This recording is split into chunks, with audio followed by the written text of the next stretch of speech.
Welcome to e-learning school by Sachin. NTPC, Group D, SSC, CHSL, UPSI, MTS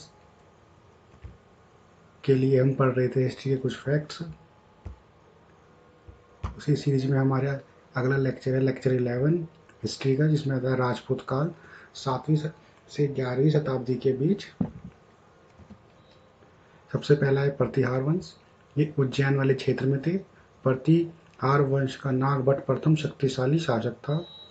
प्रतिहार शासक महेंद्र पाल के दरबार में एक सुप्रसिद्ध रचनाकार होते थे जिनका नाम था राजशेखर।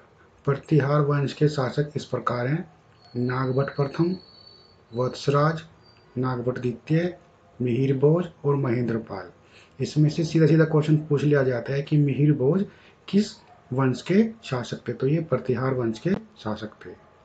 प्रतिहार वंश के शासकों ने अरबों को सिंध से आगे बढ़ने से रोक दिया था। दूसरा आता है गहडवाल वंश, जिसके संस्थापक थे चंद्रदेव। राजधानी इनकी कन्नौज थी और दूसरी राजधानी इनकी काशी थी। गोविंद चंद ने तुर्कों का आक्रमण रोका, यानी कि जो भारत पर तुर्कों ने आक्रमण किया था उसको गोविंद चंद ने रोका था। अंतिम शासक इसका जयचंद था। जयचंद, जिसे चंदावर के युद्ध में मोहम्मद गौरी ने हरा दिया था। तो ये एसएससी में कई बार पूछा गया है कि चंदावर का युद्ध किस किस के बीच हुआ था, तो ये जयचंद और मोहम्मद गौरी के बीच हुआ था, जिसमें जयचंद की हार हुई थी। इस वंश के शासक इस प्रकार हैं: चंद्रदेव, गोविंद चंद, विजयचंद और जयचंद। जयचंद इसका अंतिम शासक था।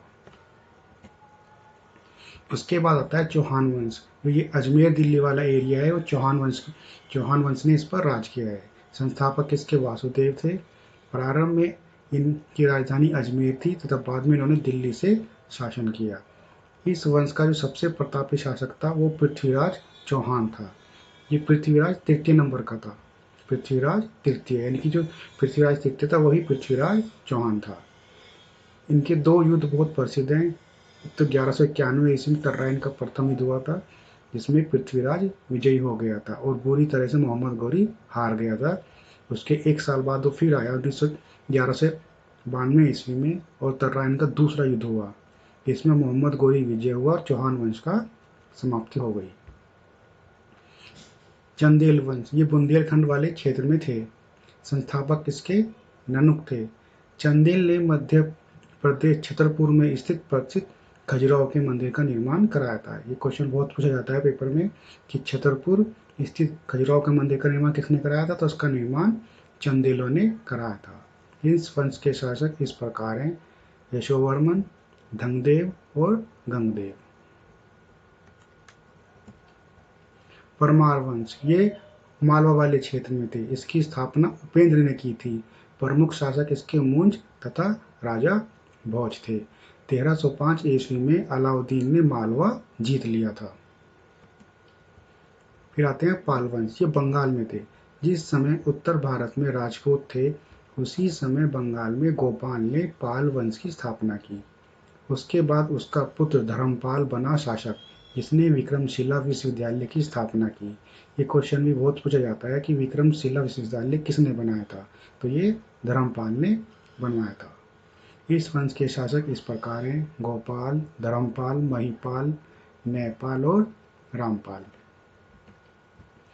बंगाल में सेन वंश, पाल वंश के बाद बंगाल में सेन वंश सत्ता में आया।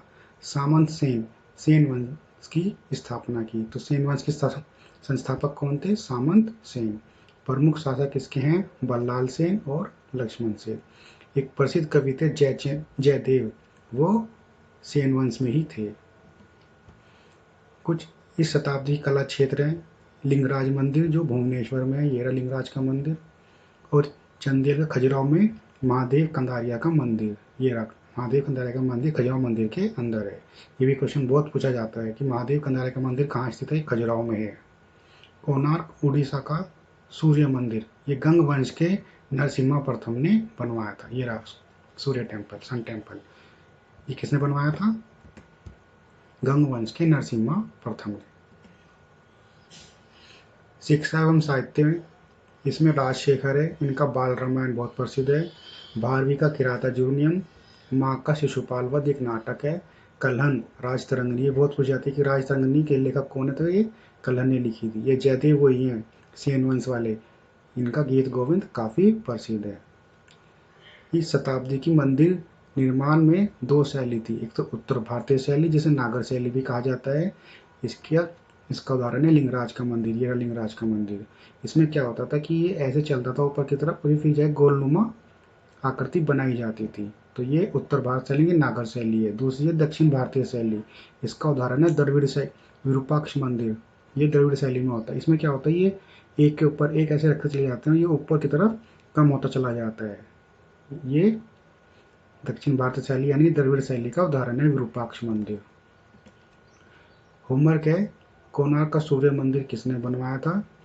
और तराइन का द्वितीय युद्ध कब हुआ था? Post your answer in comment section. To be continued. Thanks for watching. Please like and subscribe this channel and support to us.